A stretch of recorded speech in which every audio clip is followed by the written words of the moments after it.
Pour expliquer de manière simple, on souhaite déployer des chaînes de traitement qui reprennent des technologies qui sont matures et connues. Ce qu'on souhaite, c'est améliorer leur fiabilité et aussi leur compacité, car l'ensemble doit rentrer dans un conteneur.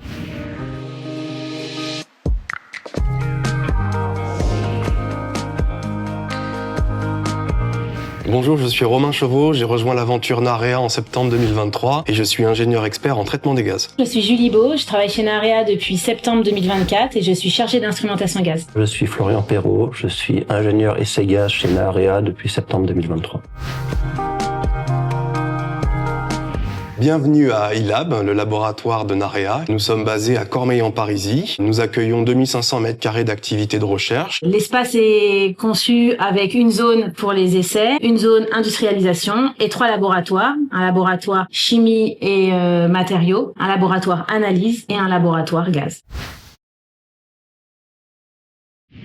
Le projet Narea a une spécificité. Il présente un réacteur dont la particularité est qu'il présente un gaz d'inertage qui permet d'assurer l'étanchéité d'une pompe dynamique et il permet l'évacuation des gaz de fission pour lesquels on doit développer une chaîne de traitement des gaz. Cette particularité fait que Narea doit investir et développer des procédés de traitement des gaz sur lesquels nous travaillons. Ce laboratoire a pour but de valider la chaîne de purification des gaz sortant du réacteur. Ces différents gaz sont filtrés par des briques technologiques. Dans ce laboratoire, nous allons tester chacune des briques technologiques consécutivement et ensuite les assembler pour valider la totalité de la chaîne d'épuration.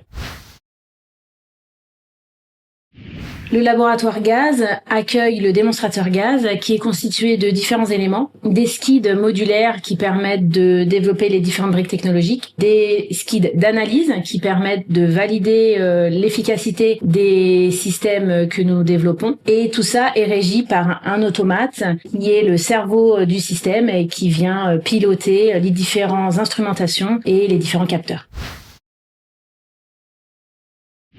Pour le réacteur à sel fondu Narea, le principe de traitement des gaz, il est réparti en 3 zones. Une zone chaude qui comprend un scrubber à sel fondu qui permet la capture d'aérosols et de composés volatiles. Il y a ensuite une zone à température ambiante, qui travaille entre 20 et 40 degrés, qui permet le ralentissement des gaz nobles et l'arrêt de composés résiduaires. Une dernière partie, qui est la zone froide, fonctionne autour des moins 200 degrés et permet l'immobilisation des gaz nobles par cryogénie. Les tests que nous réalisons ont pour but de valider chacune des briques essentielles au fonctionnement du système de filtration. Pour cela, nous avons besoin de générer le gaz que le réacteur générera naturellement pour qu'il soit représentatif. Cela nous permet de caractériser chacune des briques unitairement à partir de chaque système de génération de mélange. Par la suite, nous allons assembler chacune de ces briques et chacun de ces systèmes de génération de mélange pour pouvoir représenter la totalité de la chaîne de purification dans son fonctionnement final. Dans le projet Narea, les procédés de traitement des gaz existants sont corrélés à des procédés qu'on connaît ou qu'on sait dimensionner. Le principal défi consiste à